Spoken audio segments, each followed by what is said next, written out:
Okay. Hi, Lionel. Hi, Tuti. Hi, guys. Good morning. Morning. Hi, Abid. Hi, Lionel. Hi, Tuti. Abid, are you in bed? Hi, how are you guys? Hi, Lionel. Hi. How are you? I'm fine. How are you guys? How are you, Tuti? Fine. I'm okay. I'm great. Tuti, I was about That's to awesome. reply your question, then I remember this thing is recorded. So my answer may be But you can edit it. Edit it. Too much editing required. Who is that with the kids? Yeah, there's actually a kid somewhere. So cute. Lino, is What that do you have against kids? I'm wondering. Lino, are you with my daughter? Don't worry, that's my baby. Oh, yeah, with my daughter. Where is it, my son? Yes. But that's my daughter. Your daughter. She's the noisy one. That's your daughter. Yes. Yeah. Well, she calls me Papa. No. Yes. I can testify. You should see that dad that looks, the bad looks that dad gives me every time she does that. Are you serious?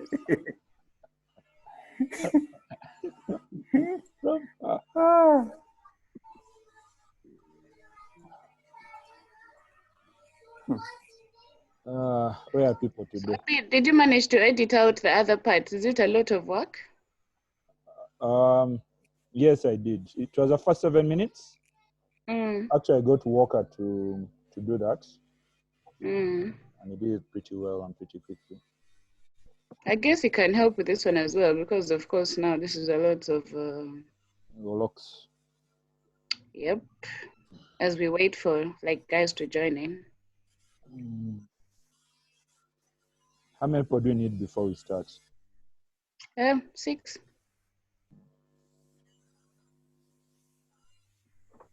Is that okay? Is that an okay number? Yeah, that's fine. Okay.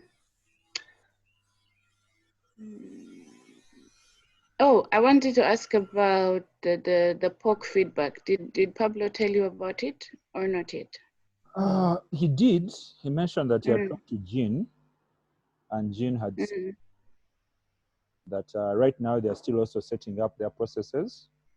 So it was a bit difficult for them to offer a substantive deal. However, I think they're supposed to touch base at the end of the month. But also Pablo has taken off a break. So I think when he returns, we'll take that up.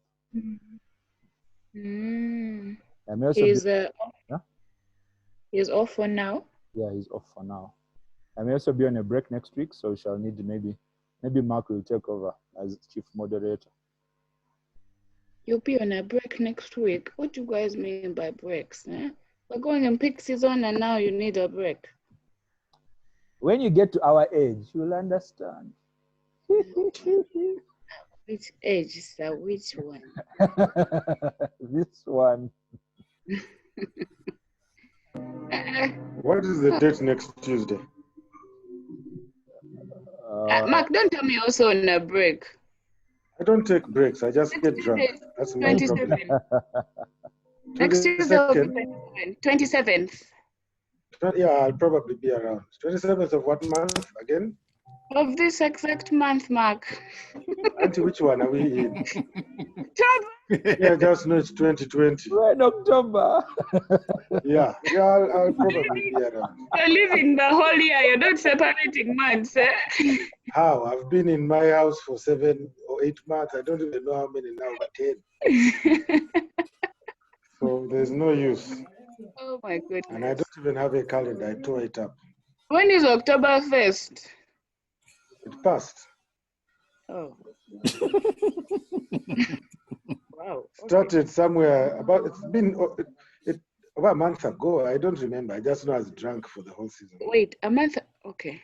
Clearly, I have a different calendar from everyone.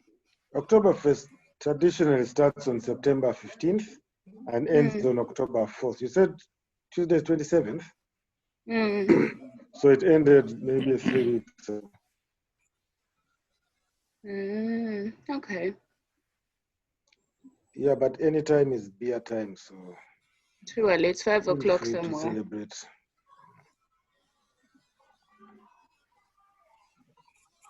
Okay, who joined in? Mose, good morning. What up, what up, what up? Good morning. Good morning. Vanangi.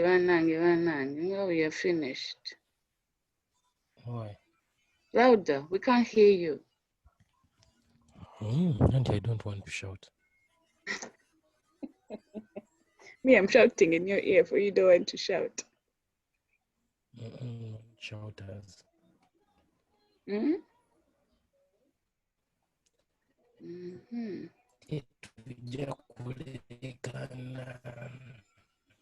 Pardon? Okay, we need one more person and we can start. Nothing.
Guys, do you think we should start? Yes, we should. Because it's like 10 minutes past 10. So.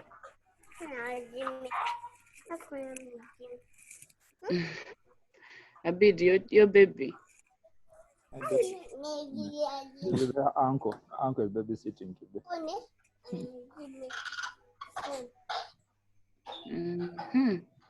Okay, so Lionel, you're going to pray for us. Wow. Yeah. I wasn't ready, but okay, we do. Yes, we do, of course. Let me even copy it, the prayer right here, right now. Okay. Okay, let's pray. Lord, we thank you for today. We pray and we seek your guidance in these discussions, that they may be fruitful and they may enrich us and grow us in our different businesses. In Jesus' name we pray. Amen. Amen. So a recap from last time with the host, Moses, was just talking about, it was still customer service, right? Abid, please help me. We're doing this together. Yes. But Moses, Don't switch off your microphone. We are hosting together. Moses is here. He can give a something, whatever. You are Moses. 2 people and you still don't want to. Come on. No, you have to recap your session. Hi, James. You're welcome. Good morning. Good morning. How are you guys? Moses, please just recap for us a little bit. It was about maintaining clientele and customers vis-a-vis getting new ones, and then we got sidetracked into issues of the other things. But yeah, that was it basically. Okay, so you're welcome to today's session. I am honored to be hosting you guys alongside the one and only Abid. Abid, say hi to the people. Hello. Wow. Yeah, that's Abid for you. So today's session, we're talking about chef's mistakes or chef mishaps and how did we go about them? How did we correct them? Hi, Bob. You're welcome, Bob. How did you correct your mistake or your mishap that you didn't see coming, but it happened? And how can we avoid them? How can we make sure that we're at least avoiding these mishaps? Because they put us on tension, and then they also put us on the line, really. So how can we avoid them? I am going to pick Mark Kaheru to be going first. Guys, we shall only have about 6 minutes for everybody so that we can be able to keep time. So 4 for sharing what happened, 3 for what did you do, and then another 3 for how can we avoid it. Mark, the floor is yours. Okay. Thank you for picking me first. I've been racking my brain for this the whole week, wondering what did I talk about, and many things came to mind because there have been quite a number. But the most recent one that I can remember that I will talk about is 15th December 2019. Yes, at least that year I remember. I happened to get this very big client, and they wanted to have their Christmas party on that day. It's a big corporate company, and there were quite a number of people, and their menu was interesting. But part of their menu, they had pasta, they had spaghetti, and they wanted it with mixed in minced meat. I can't pronounce that word. I've tried for years, and I will not even now, but it starts with B and ends in E. Bolognese. That one, maybe. Everybody has their own pronunciation.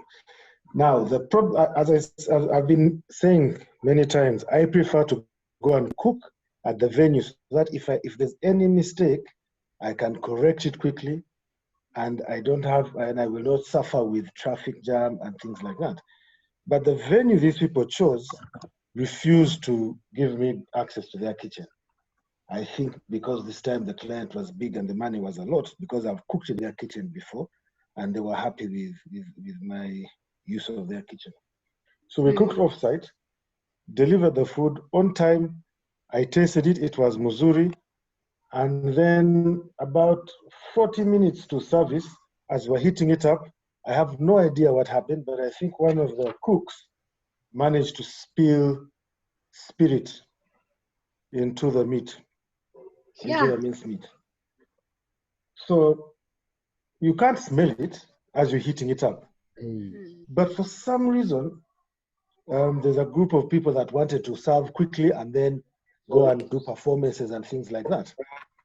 So we served them, and they came and they looked at me funny, and they're like, man, there's something not right with this meat. Now I have about 30 minutes to serve it. I tasted the meat, and indeed it tasted like spirit. There's no way I could find that amount of minced meat in the evening, because it was, it was between 6 and 7. But what I did, I rushed quickly and bought pasta. I left water boiling, went and bought pasta. We cooked the pasta, and then we just, made a quick tomato something, mixed it in, and then I had to explain to the client why they didn't have the minced meat they wanted. They wanted me to refund part of the money, which I was willing to do, but then the CEO was like, hey, but this food was actually very nice, so they let me get away with it. Now, the mistake there, one, not cooking on site. For me, that's I have to cook on site because I can, manage many things on site when I'm there. Any mistakes can be quickly rectified. Like you can see, if I had not carried sigiris and saucepans to do warming, I would not have been able to serve the pasta because the kitchen was not going to give me the stuff. Two, I also learned to separate contaminants, because that guy either did it maliciously or accidental. And if it was accidental, then the problem was in our handling of the food and all the other things that we carry. So I learned that I need to separate them by far, big distance, because that was a lot of money lost, a lot of money wasted, because I don't even think dogs could have eaten that pasta be something. Yeah, that was my kitchen disaster I can remember. And that's how I managed to get away with it. Back to you, Tuti. How can we, anyway, I think is making sure we are separating all the items from the food, everything separate from the food. But quick word, Mark, how did you pack the food? Was it covered with foil or it was not covered as you were transporting it? All the food was covered. All the food was covered with foil and with metallic covers. The saucepans, of course, have their covers, which we sealed with cling film first. But Moses, I don't know if any of you have read the KCCA guidelines on food handling. We distributed these, I think, the beginning of last year. KCCA has some guidelines they put up for food handling and food handling and transportation. And one of them is that you cannot transport your food anymore in an open van or in an open pickup. It has to be a closed unit, a box body or one of those refrigerated trucks. And all containers have to be sealed and airtight. Not many people have read this thing, but it's there. And if they stop you, you're not reaching your destination. That's also why I prefer to cook on site, because then I don't have KCCA issues if I'm rushing to Gaba for a wedding and they stop me and I can't continue. Yeah, and of course, when you have a closed truck, I'm sure with the many boxes and things, you can be able to separate your contaminants or use another car for them. Because I don't even think, I'll have to read the guidelines again, but the truck is only supposed to carry food, not even personnel. Yeah, so guys sit in the front of the cabin, the food is at the back. At the back here. Okay, Mark, if you could kindly help us share those guidelines, that would definitely help all of us. I don't know if you still have them. Look them up and share. I'll look them up and share. We'll be grateful so that we can all find ways to definitely not be on the wrong side of KCCA. So thank you, Mark, for sharing. Hi, Bob. Not sure which Bob this is, but don't worry about me. First of all, can you hear me? Yes, you can hear me, then good. Bob, so put on your video like for 1 minute. Wait, what's up? I'm in bed. Moses was also in bed. Okay. No, it's not a problem anyway. So here I am. Hi, Bob. This Bob. You still haven't cut your hair. Man, it's a process. I do not have very many experiences because I've not done any outside catering before. I'm just what you say, a hobbyist. So I like following this stuff. So I don't think I would really contribute much beyond just saying preparation. Preparation would really help against destroying a menu, and a lot of experience. Beyond that, I cannot pick from an experience where I've really botched up a menu and I have to fix it because I've never really been in a position to. So I'll leave it to the rest of you guys and I learn from you guys. Okay, Bob, thank you. As a slight one, can you just introduce yourself, what you do, what's the name of your, because I don't think, okay, the one I missed, I'm not sure if you were part of it. No, this is Bob's first. I was not part of the first meeting. So basically what I do, I basically I have a day job. I am a technology consultant and I work with Market Force. And I'm part of the cooking group just as a guy who's there to learn a lot about cooking. I really, really love cooking. I'm really into seafood, and we have never really have had a potluck that is themed around seafood. That is really something. And we really don't experiment a lot around exotic foods. Something I feel like we need to do more, especially when we meet. That is my only take home for now. I don't know what more you'd like me to say. No, that's good. That's great. All right. All right. Thank you, Bob. Thank you so much. Hi, Rose. We see you. We see your beautiful nails. You're welcome. Hi, Tuti is Asha. back. You're welcome, Asha. You're welcome to the chef table meeting. We're talking about chef mishaps and how did we correct them. Maybe So I we've can already share had, pardon? Maybe I can share mine. Okay, Abid, you can go ahead and share yours. Cool. So mine was a series of stupid disasters. So I was once invited by actually a chef to provide food at her event in Gayaza. She was tired of cooking and she had liked my food. Her husband had cooked for her husband before. So I like, come cook for us. We agree on a menu, we agree on a price. And so the night before, I get my chicken, my net is in the fridge, do everything. In the morning, wake up at 5 a.m. I wanted to prepare some stuff. I told her I'd be there by 11 to finish off because she wanted to serve food at 2. Their husband's working. So I wake up at 6 and I have to make chapatis. And I see this wonderful recipe being shared online of boiling hot water chapatis. I'm like, sounds kawa. I did it. Chapatis normally take me about 30, 40 minutes. Right? These ones took me 2 hours. Nice. Because of the hot water, the chapati took longer to get ready, which was weird for me. Yes, so I was about 2 hours behind schedule. As with James that time, we get into the car, we drive in a bit of, they keep calling me, where are you? And I'm like, do you know what? I've said prepare some things from home as an excuse. They're like, kawa. But I'm trying to also do other dishes and the chapatis are just taking up so much of the space. I do the chicken, I think. Yeah, I did the chicken in the oven. Then we drive. We're like about 2 hours late. We start. The lady looks at me, looks at the things I brought. Things are just throwing things around in the kitchen. There's no table. I had not come with a table. I thought there's something. I just put there.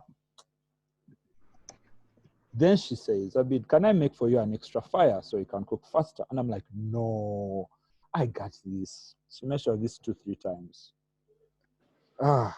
Needless to say, the fire was not enough. Instead of serving at 2, we served at around 4. People were hungry. Guys were looking at me with very bad eyes. I had to give people snacks I didn't prepare to do. Took my expenses up. Then when we served the chicken, when we were trying to serve the chicken, realized it had a certain scent that meant it was going bad. So it turned out that I'd not turned up the fridge setting to freeze. So it had overnight, while it had been marinating, it was also going bad. I had to throw a lot of garlic at it, but still people did not, were like, this chicken is problematic. Thankfully, a lot of the rest of the food was amazing. Her neighbors even joined in. The scent wafted over. They came. People started packing food. People were happy. And then after she came and told me, Abid, your issues. I was like, yeah, I understand. And we agreed. She took off a 50K off the final bill, which I found was very charitable because my God, it was a bad day. Yeah, but what I learned from there is do not try a new recipe on the day you're doing a catering. You should always test this before. Always check the fridge settings. And like Mark, I do for large caterings, actually do prefer to prepare on site, so that when things go wrong, it's easier. For the ones which are small, those ones I can prepare at home and just send over. That was my day. That was my disaster at the time. Okay, thank you, Abid. Thank you. I would probably have one question. What made you decide to change and make the chapatis that you were watching? I knew myself as a chapati king. I was like, yeah, sure. Like a new recipe online. Sure. What do they know? Sure. Let me try it and show them. Yeah. It showed me what up. Yeah. Clearly it did. Birungi, proper. Yeah. Did you finally get them cooked? Yeah, I got them. Because I know that hot water thing, it's the kneading and the dough that really becomes a problem. Yeah, I got them cooked. They were ready. People loved them because they were very tasty. They were very soft. I made them layered, so people loved them. I had a stew that went with them, but they took a bit of time, and that was a problem. Okay. Thank you, Abid. Thank you, Abid. What I heard from you to avoid is do not try new recipes, guys. No matter how you are a king or a queen, don't try out new things on the final day, and check for the fridge settings for in case you're marinating meat or just trying to make sure you're freezing cake. Since we have Asha Batenga online, yes, trying to make sure that the fridge settings are right. So, okay. I'm going to pick on Rose. Let's hear from a lady to share her experience. Hi, guys. Hi, Rose. Hi, sorry I came in a bit late. My disaster was actually a double disaster. Hello, can you hear me? Yes, we can hear you. Yes, my disaster was a very, very double one.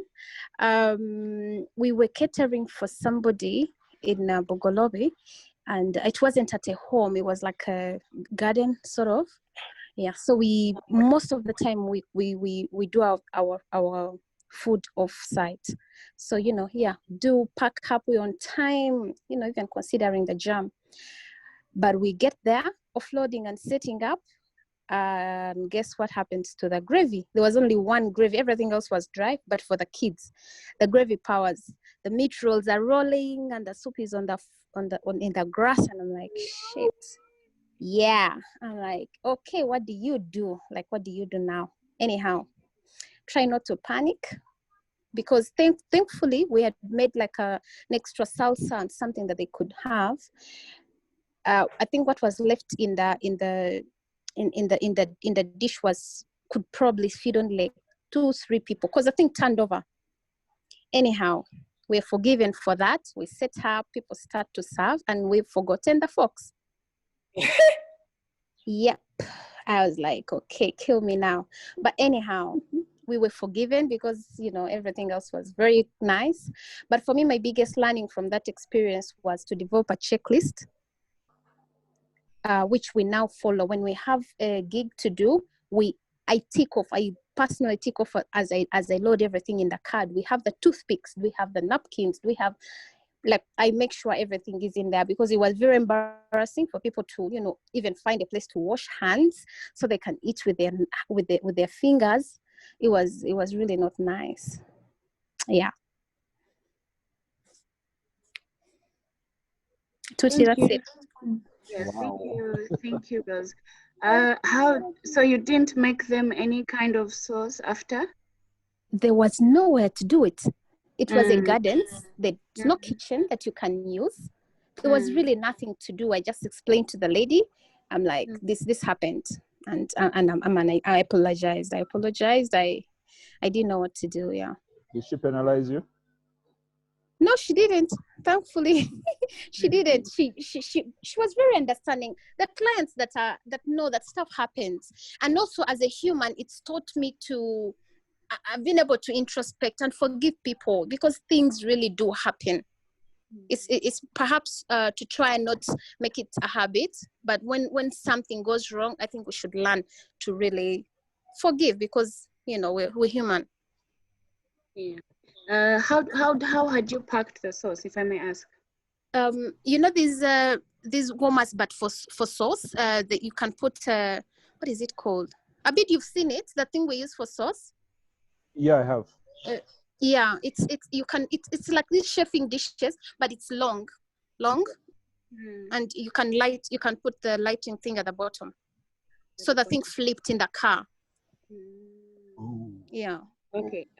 I don't know how everyone else does it, but usually when I'm transporting sauce, I leave it in the saucepan itself until I get to the venue. I don't know if that really does help. I leave it in the saucepan. I put cling film. I put aluminium film. I put the cover. I make sure it is as grounded to the floor. Even though we hit the biggest bump before we get there, then I can pour it into the warmer because those warmers have poured food. I can't explain it. Yeah. So thank you, Rose. Thank you, Rose. We're going to hear from Moses. Please do share with us. Well, which one should I share? That one that's in your mind. Yeah. Yo. Okay. From time and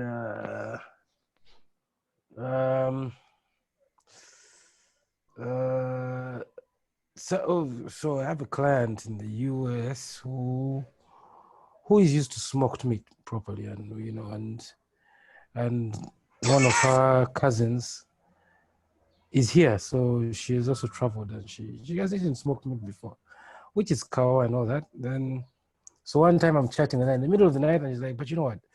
Tomorrow is my sister's, one of my other sisters, elder sisters. It's called anniversary. So I need you to do for me 5 kilos of smoked ribs. Give me 3 chickens, but grilled oven. Do your thing. For me, I'm born to do this. What I've been doing for the whole time. So I do my thing. I put an extra 2 kilos for another lady who was also in Muyenga. These things are going to Munyonyo. So I'm like, but I don't know the place in Munyonyo. She's like, no, don't worry. My bike guy will come and pick the stuff. Don't worry, just go. My things go. One goes to Munyonyo, the other one goes to Muyenga. So I get a phone call like after 20 minutes. Boss, how are you? I'm fine. Where? Because I've been. I'm like, what is this? Enyamekawa. My God. Huh? Yo. So I'm chilling and I'm thinking, what did the man in the border do? No, this meat is, first of all, it is black. It is sour. I even put, then she puts pictures showing me how she has put rosemary. She's washing off the blackness of the meat. So I call this other lady who got the other 2 kilos. I'm like, yo, is the food sour? She's like, this food is sour. I'm like, okay. I got the nativeness of a Muganda woman to the core. She told me everything I gave her was bad apart from the potato salad. With the chapati there, where I used butter to make the chapati. Every day, I'm like, this other chick got the same order as well. Then she was like, Munangi. But I have to explain it to one of my friends. They're like, you know what? Has she ever eaten smoked meat before? I'm like, I don't know. First of all, you don't tell her. Then I realized that she was not in the loop of the whole thing. I talked to the sister who is in the US, who is used to eating that. Now these people here in Uganda, bamanyide enyama enjoche, you know, over the grill and that is it. And even the coloring is different. So not to vendor, sorry, to client, always tell them what is coming up. She didn't know about this. So for me, this surprise was not on my end. So anyway, moving on swiftly, she sent back that food. Only the pork. The chicken she kept, the chapati she kept, which was not ready. Everything else she kept. She sent back the pork. So I told the guy, my friend, don't even bother bring back pork back. It's okay, you eat it. With whoever you want to eat, you eat. Anyway, so 2 days later, she calls me. How are you? I'm fine. How are you? I'd noticed her number. I'd even blocked her. I didn't want to know. And then So she called me on another number. Yes, I'm like, hey, your phone, you know, you're busy. I'm like, yes, I've been busy, blah, blah. Okay, so now, are you going to refund my sister's food money for the food, or you're going to send a replacement? And I asked her, but I thought the food was bad. Why would you want a replacement of bad food? He's like, munange no kupanya sister wange ya teka musente nyinyi. I'm like, okay, I will get back to you. I called the sister in the US and I told her, my dear, I do not know what to tell your sister. I don't want to talk to her. You deal with her yourself, please. Like, Muhaise, it's okay. I know she wants money, but no, don't give it to her. I will talk to her. I don't know what she told her. The chick sent me a message. And that was it. I've never talked to that chick again. Meanwhile, she was like, in fact, a recipe. I'm like, so clients, you go on them slow. For me, what I got out of that is tell the person what you're going to do exactly, so that they manage their expectations. This lady did not know anything about smoked meat. So first of all, the color itself took her off. And when that went off, maybe another thing is that she expected javas from her sister from abroad. Kakati javas teyajja ne baleeta limoze. Avuma embwa. End of story. Thank you, Muhaise. Thank you for sharing that.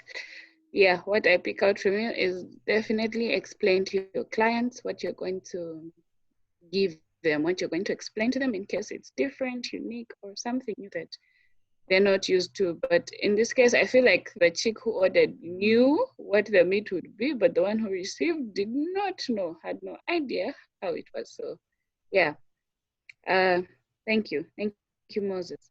We're going to move on to, we'll definitely hear from Asha. Let's hear from Asha, how you have had a mishap in the baking, since you're the only baker we have. Most other people bake, but yes, you're baking at a commercial. How did you correct it? And how can we avoid it? Hi, Asha, are you there? Hi. Yes. Hi, everyone. Hi. Can you hear me?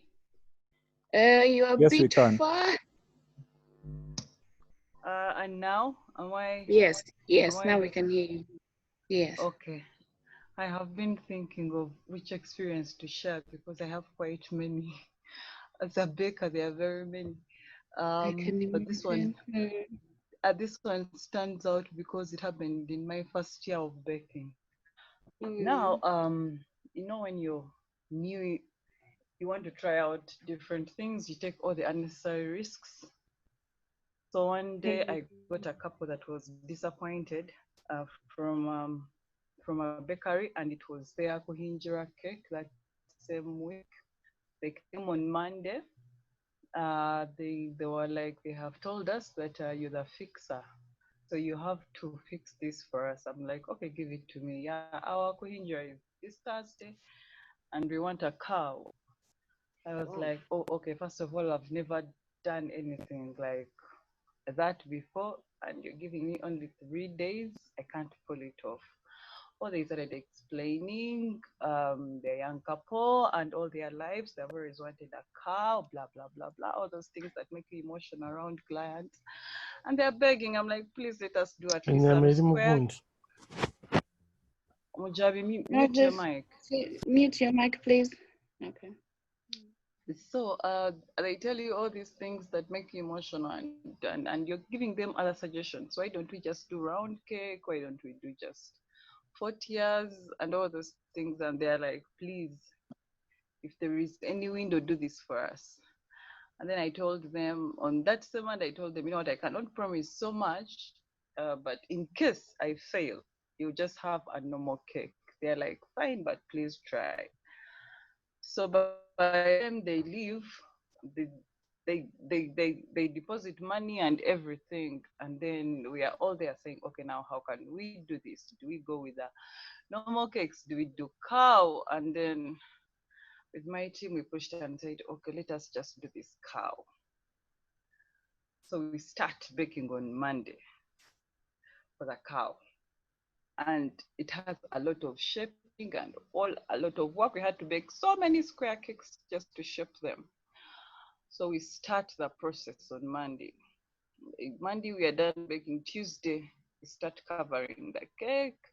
The excitement of working on an animal, everyone was happy that everything was coming together so well. Wednesday we were almost done. Most of the things were done. I was doing the painting, the airbrush. So I got to bed like at around 3. I'm like, tomorrow is the delivery day. Let us at least have some sleep. So 1 hour, you know, it was so traumatizing that I even dreamed the cow chasing me.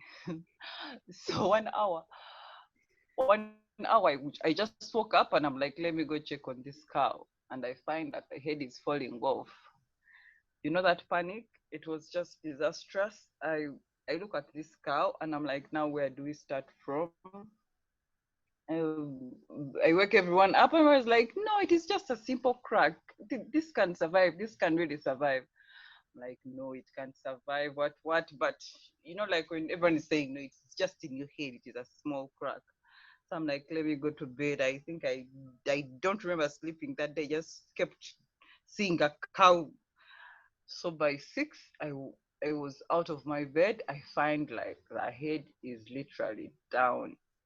You know that scare, and we have to deliver in a kololo, the potholes, the humps, the what, so that there is no way that head would have survived any of that. So we just do quick thinking. We are like, okay, let us take a cake stand where we can give it some support in case we get there and it is off. We will find a way.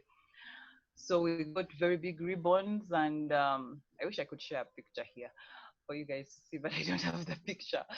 I have it on my social media though. So we got there and we had given this cow a scarf so that people wouldn't notice the crack. But the minute we opened like the card, everyone was like, wow, wow. Everyone was so impressed, but all of us were like shaking, like, please don't touch anything. So we had to move that cow from the car, display it. We just saw everyone were like, please first give us time and we first put this cake up, then you can come, because they all wanted selfies. So we spent like 2 hours trying to make ribbons around the neck. Then we made our invisible cake stand to support the head. We covered it. You couldn't notice that there was a stand, and I would think it is just part of the decor. Everything was perfect apart from the neck area. So we did all the patches. No one would notice, but for us, we would. And in 2 hours, we're done with our setup. The good thing is that we left early. So people started taking selfies, and the worst thing, there was, I think, a child who was like, who wasn't fine, like, as in she was all over the place, and she kept running around the table. We had to guard the cake like we're bouncers. Like, please take away that child. But the child, I think, was like mentally not balanced. it was disastrous of like, please, please, please, please, until when we went and talked to the parent of the child and the child was taken. Everyone was happy. The Mugole couldn't stop smiling, waving at us, and in our heads we were like, this thing has no head. But anyway, it ended successfully.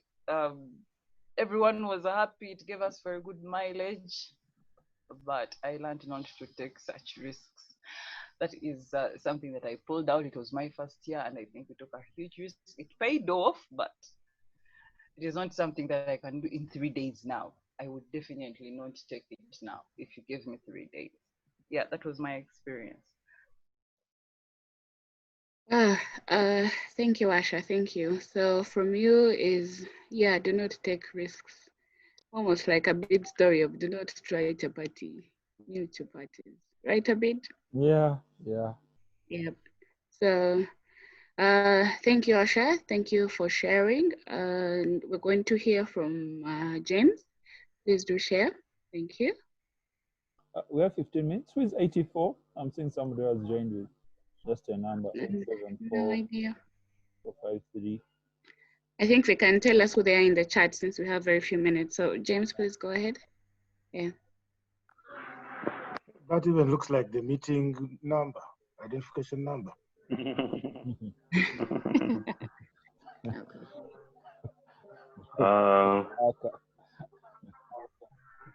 Mine is from a kitchen perspective. When I was starting a new project, I was working at Color Club. I was taking over from another caterer, and I think it was still early in my career, so if people know me, I am particularly clean. And when I entered into that kitchen, it was a clear disaster. I could not imagine food coming out of that kitchen. And I vowed never to enter anybody's kitchen after that, because I couldn't imagine. If I knew how a kitchen is, I might never want to eat that food.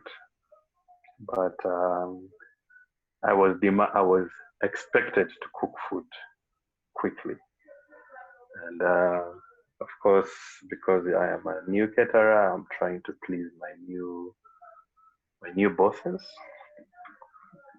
And cooked my buffet setting. Everything was perfect.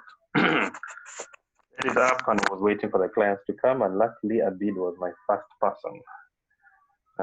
Abid has been there with me for a long time, so he was my first client.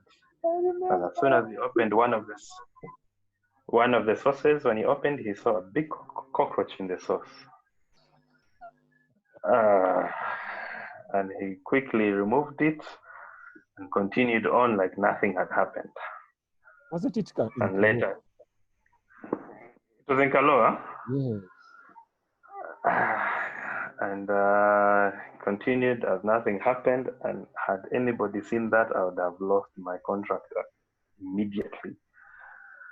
Of course, they would never have understood that I found the kitchen with so many cockroaches. It was a mess. Whoever was running that kitchen must have been so filthy.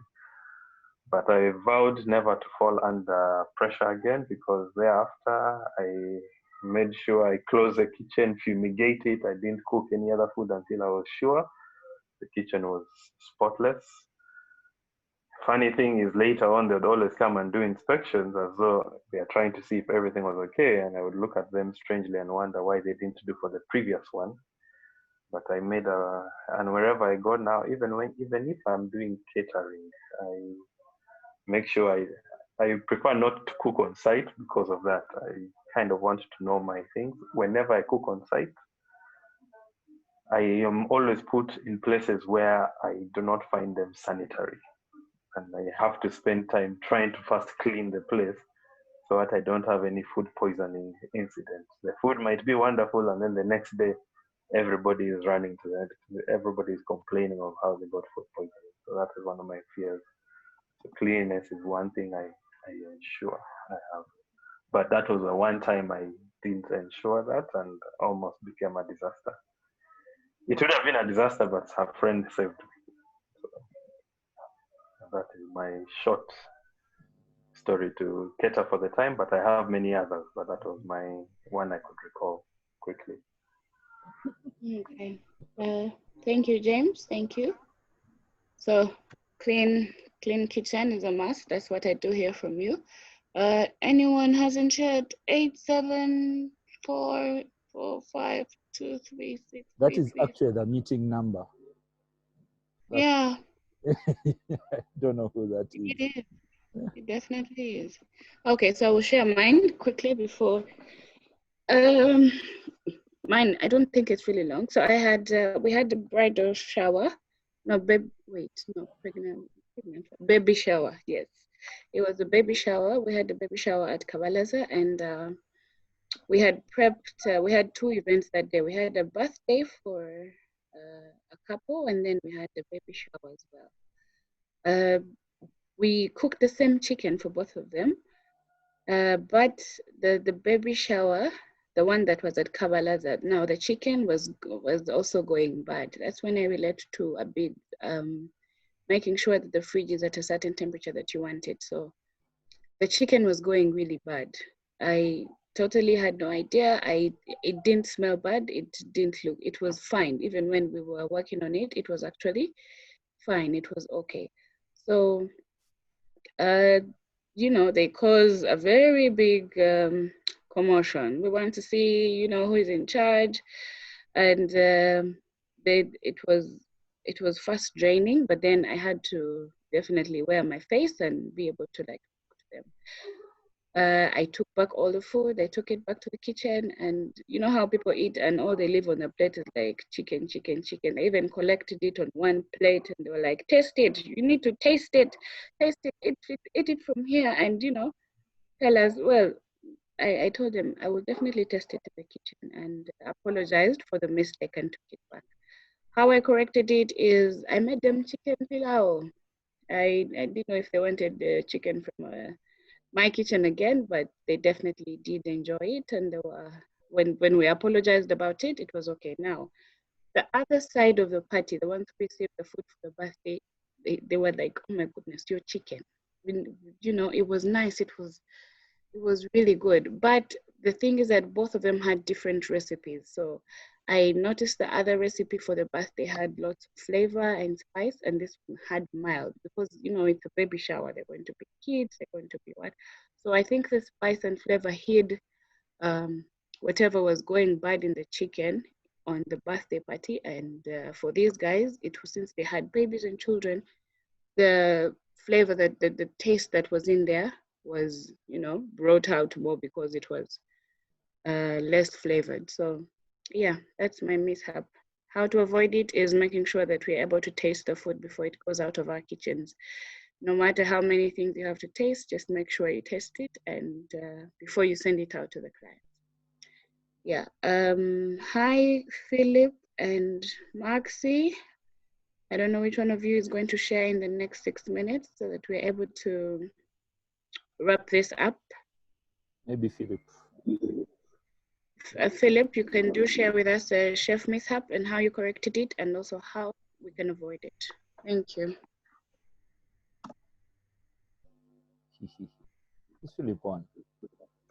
Philip hasn't dialed in via audio, so I don't think can hear us, and we can't hear him. Rose, are you next to Philip? Rose left. Oh yeah, she's here. No, I'm not. But let me WhatsApp him. So, okay. Anybody else want? Okay. Lionel, do you have, being on the other side, do you have any mistake that has happened? For those who are on the other side, do you have a mistake that happened, and how was it corrected, like from caterers? Lionel. Okay. We can hear from Maxie. Romeo, is there any mishap that has happened your side, and how did you correct? How did the caterer correct it? That one's going to talk about onions. Wow. Okay. Ready. No, nothing happened. Just no look onions. at Abid's kitchen. Every mistake, I was a witness. That's all. I can tell you, I can relate to Abid's story, and even yours, Tuti. Moses and I went. We got this gig to do. Was it an end of year party for an insurance company in the center of town? And these guys insisted that they wanted to give us the meat. And this is something I always tell clients and people. Give me the money and I go and buy the stuff. If you don't trust me, let's go together and I point at what I want and you pay for it. These guys insisted, no, we have meat, blah, blah, blah. So they managed to deliver the meat. It was getting dark when they delivered, I think it was 2 sacks of chicken or something like that. So of course, I told them, listen, I don't have anywhere to store this. We didn't have any idea of how much chicken and pork they were bringing. But we found a way, we managed to store it. We reached the site, we started cooking. Now, even then we had not inspected where we're going to cook from. Another mistake. So they gave us a spot and we realized that where the guys were going to sit and have their event from was just meters away. So now, and behind us is a road, as in a street in the center of Kampala, CBD. I'm talking about almost on Kampala Road. So we set up our things. Now we have to use a very limited space. We set up, we start cooking, and guess where most of the meat was? Because we didn't even have enough equipment. The meat is in the pans. So we roast what we can, put it aside. We're roasting it halfway so that at least we get a lot of it on. Then we noticed that half the chicken had actually turned, had gone. It could not be. We did not even want to attempt to salvage it.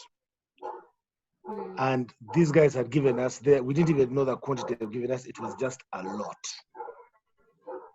I immediately got onto the phone to Yokuku, asked them if they had some chicken they could send us. They agreed to send us chicken. Of course, the chicken came frozen, but we tried our level best to cook this chicken so that guys can have their food.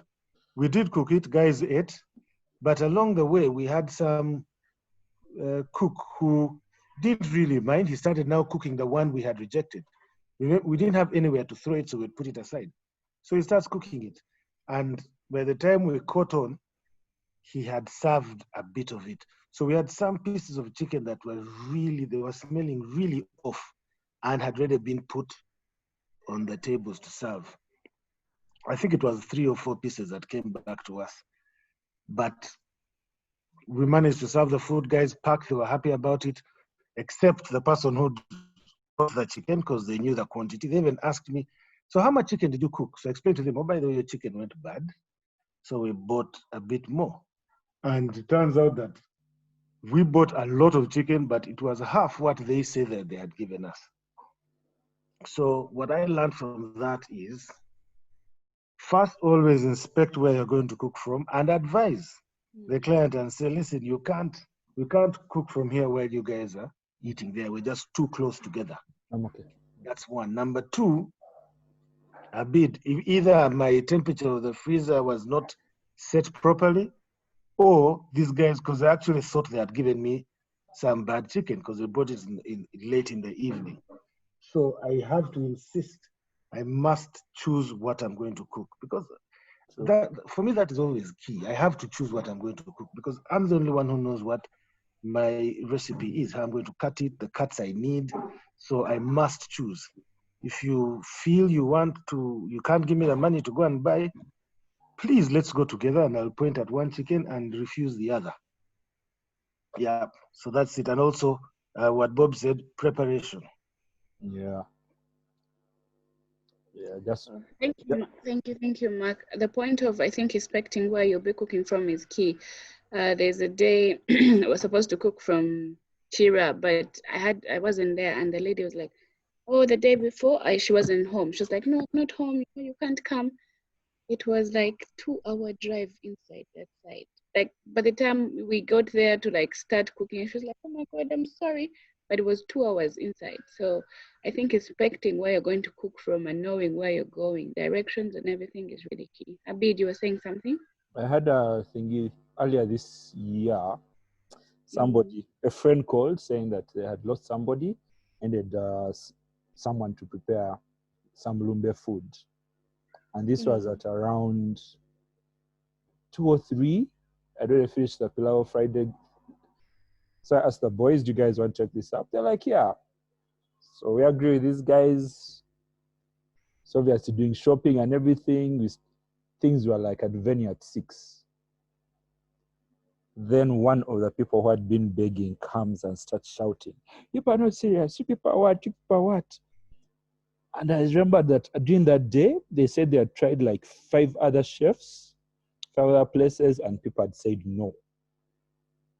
And this was just, I just saw how I was trying to do this as a favor, breaking myself, was not really making any money out of it.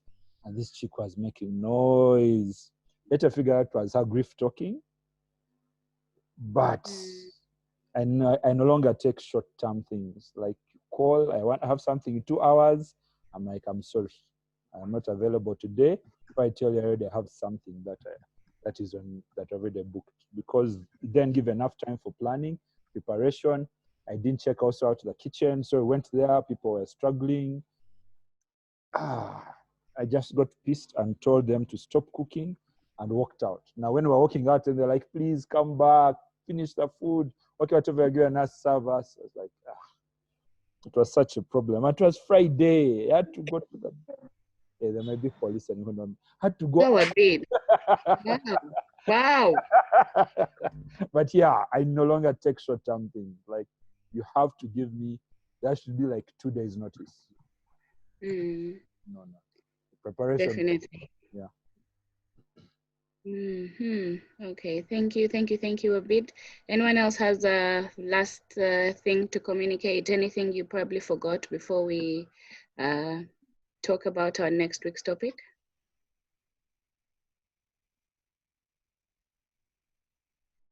Please do share before we switch to the next week's topic. Guys are very quiet today. I think people are sleepy. Okay. All right. Abid, what is for next week and who is hosting? People, any suggestions for next week?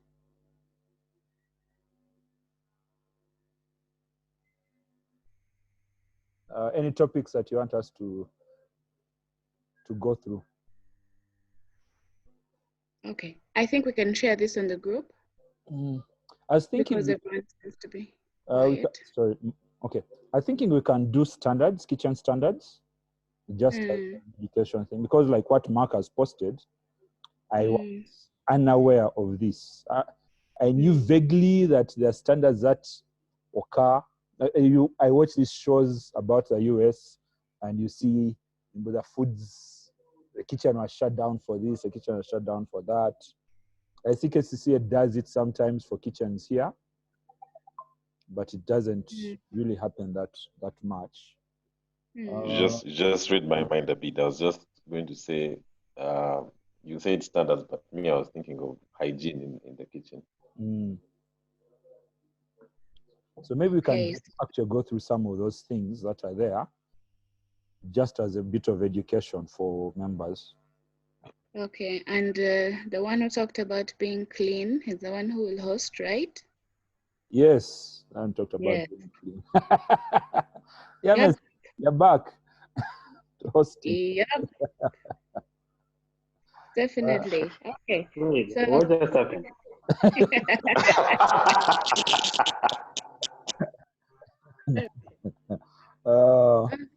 Okay, guys. So yes, thank you for sharing. Thank you for being part of this, and see you on the other side. And see you on Tuesday next week. Okay. Bye. We shall put the recording up, and also in the group you can always share the topics that you want, so that we can at least plan for them. And maybe we can start inviting some guests, external. If people want a particular topic, we can look out for some of the guests and invite them to be like our guest for the day. Maybe Tuti, you can copy the notes you have been taking down so that you can share them on the group. I'll also do the YouTube link so that the recording is available. All right, cool. Kale, thank you guys. You guys have a good one. Bye. Okay, cool. So, Bye. Bye-bye.